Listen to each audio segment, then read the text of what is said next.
Boa noite, alunos de Direito e Meio Ambiente.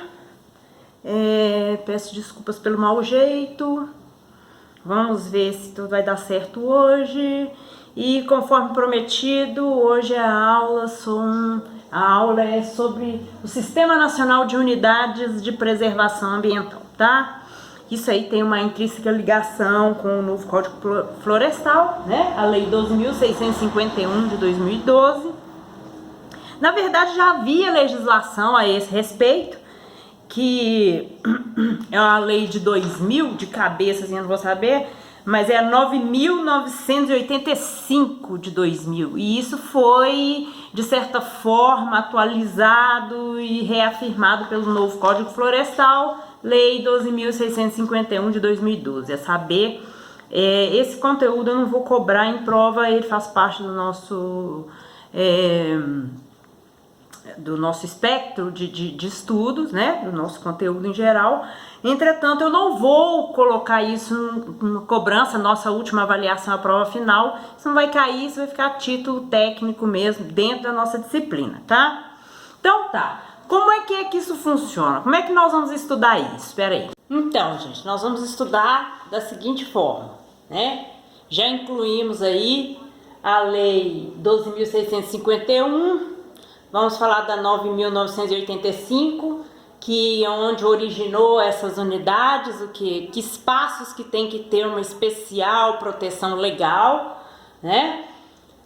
A gente vai chamar áreas de proteção ambiental de uma forma genérica, as APAs, por isso que eu coloquei ali. Nós vamos ver conceito, objetivo, gêneros e espécies, né? Na verdade são os tipos que tem. E então, vamos começar aqui falando do conceito. Essas áreas de proteção ambiental é bem fácil, aliás, pensar, né, no conceito delas. O que é, na verdade? São áreas que, através de estudos técnicos, de entender a importância para se manter não só a preservação vegetal, geológica e hídrica, mas num sentido de preservação geográfica do nosso território, né? Em termos também de fauna, de flora. E essas áreas, né, são espaços territoriais cujos recursos ambientais têm que ser especialmente protegidos pela lei. E isso chegou-se a esse conceito através de estudos técnicos de profissionais, né, que são profissionais especializados. Ambientalistas, engenheiros ambientais, engenheiros florestais, biólogos principalmente e tudo mais, geógrafos, né? E qual que é o objetivo? Por que né? De certa forma eu acabei de falar, mas genericamente é simplesmente preservar ecossistemas em seus estados naturais, que são importantes, não só em termos ambientais, como eu disse, por causa de vegetação, recursos hídricos, recursos minerais e recursos geólogos, vamos assim dizer, né? Geológicos, desculpe assim dizer, mas porque são importantes, porque de certa forma preservam a identidade nacional. Isso é muito interessante, isso está circunscrito não só no novo Código Ambiental, de certa forma, mas também na Lei 9.985 de 2000, tá? Pensando bem, tá, beleza, e quais são os tipos de áreas assim? Tá? Nós temos as chamadas áreas de preservação permanente, tá? Só um adendo. Essas áreas de preservação, elas não incidem só em espaços públicos, não. Em áreas públicas, não. Elas podem se inserir também em propriedades privadas, tá? E aí vai ter toda uma responsabilização do proprietário em termos de preservação, descontos em tributos e tudo mais. Que no caso agora não nos vem, né, à tona, assim, não seria importante a gente descrever isso, mas num outro momento, com certeza. Ok? Então vamos ver o primeiro tipo aqui, que são as áreas de preservação permanente, que elas são, assim, vamos dizer, as mais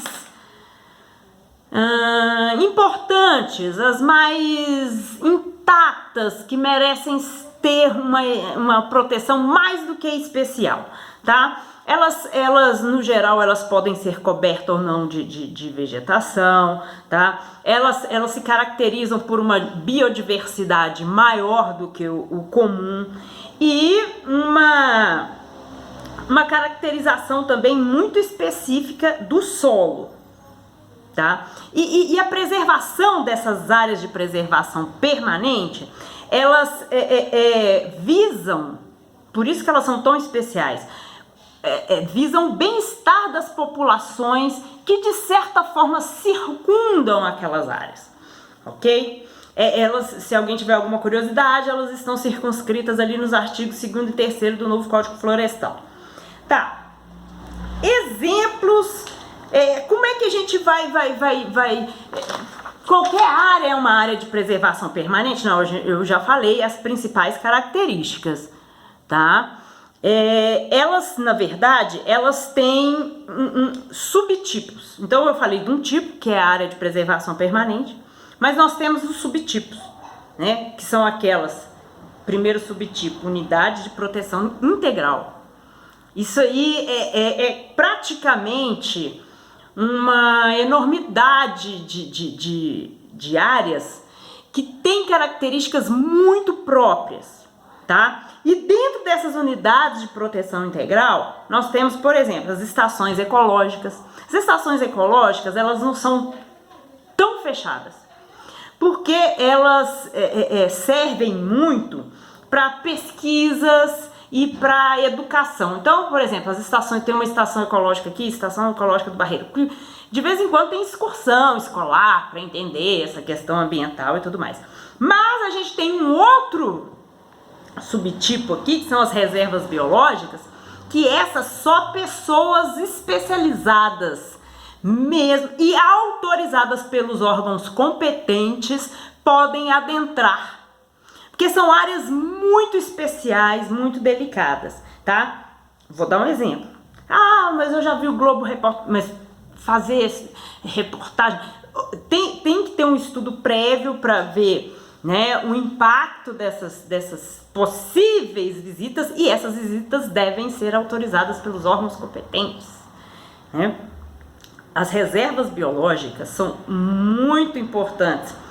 Para vocês terem uma ideia, já um exemplo, Atol das Rocas. É um lugar que não é qualquer pessoa que pode ir, né? Você tem lá uma especificação lá de fauna que é única. Dentro dessas unidades de proteção integral, que são das proteções permanentes, nós temos também os parques nacionais, estaduais e municipais, tá? Não é uma reserva legal, são parques que também de forma orientada e muito limitada aceitam visitas e se destinam muito a estudos e tudo mais. Nós temos os chamados monumentos naturais, que é super interessante, né?